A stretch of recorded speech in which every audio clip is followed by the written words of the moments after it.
أساور الصداقة بالخيط. السلام عليكم ورحمة الله وبركاته. اليوم سوف نبدأ أول فيديو من سلسلة تعليم أساور الصداقة بالخيط. هذا السوار فيه خيط، الحرف الأول من الاسم وقلب.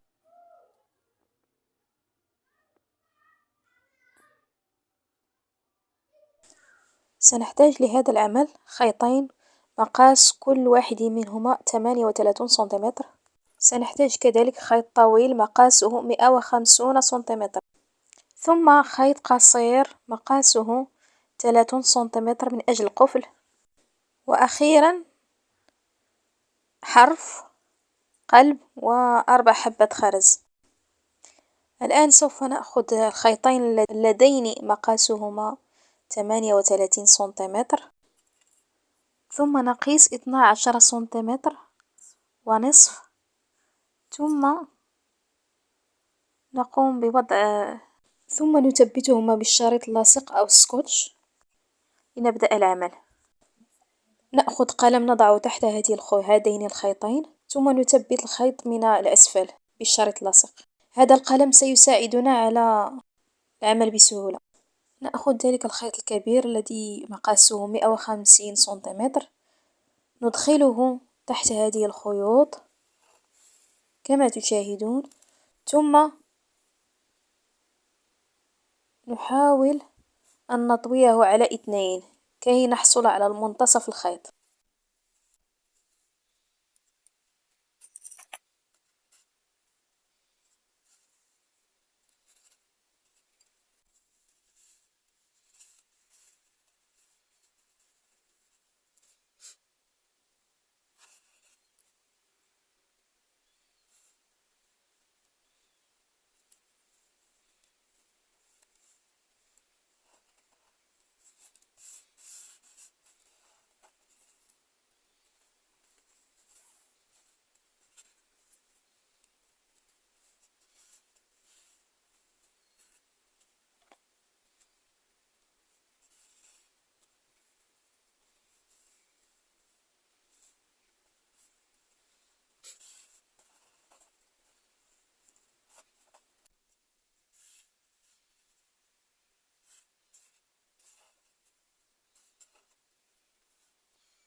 إن كنتم تشاهدون قناتي لأول مرة، فلا تنسوا الإعجاب والاشتراك وتشغيل الجرس كي يصلكم كل جديد. شكرا.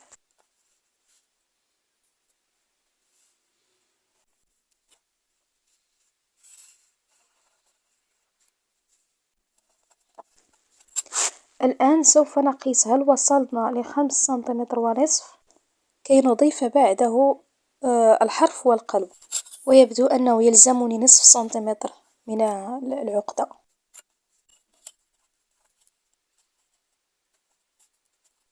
لقد أتممت الآن 5 سنتيمتر ونصف. نأخذ الطرف السفلي من الخيط،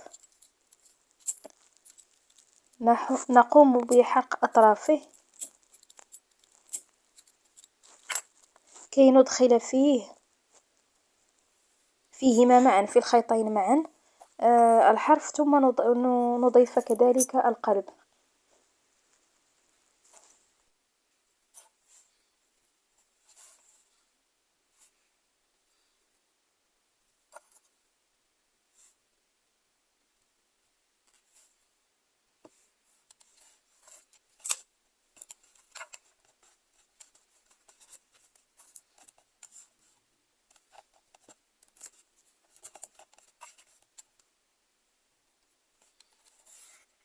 الحرف نقوم برفعه للأعلى، هو الذي سوف نعمل عليه العقدة الآن، بينما القلب سوف نتركه في الأسفل ونثبت الخيط من الأسفل بذلك الشريط اللاصق.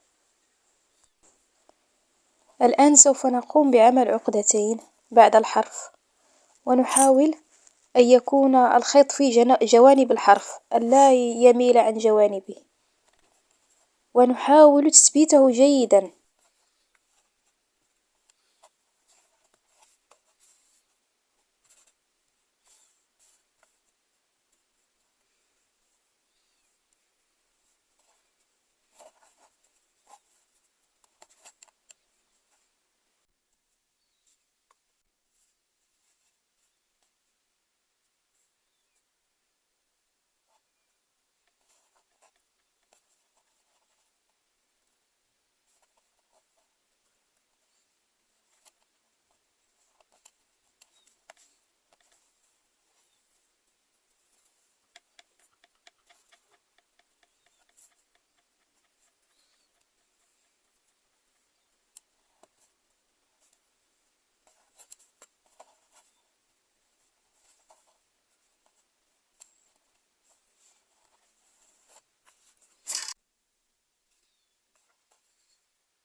الآن سنقيس 5 سنتيمتر.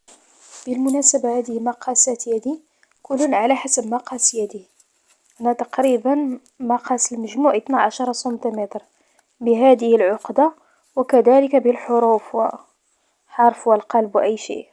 طولها كاملة، هذا العمل طوله 12 سنتيمتر، وبقية 12 سنتيمتر ونصف في كل جانب.